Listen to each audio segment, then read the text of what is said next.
Good morning. So we are here at Gonarazal.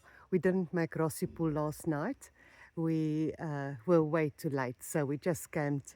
With permission in Mabalatu, and they were very kind. Late here is 7 o'clock because it's pitch dark. There's no lights or anything like that.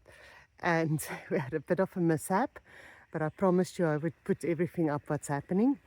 So the during the trip, the back flap popped open.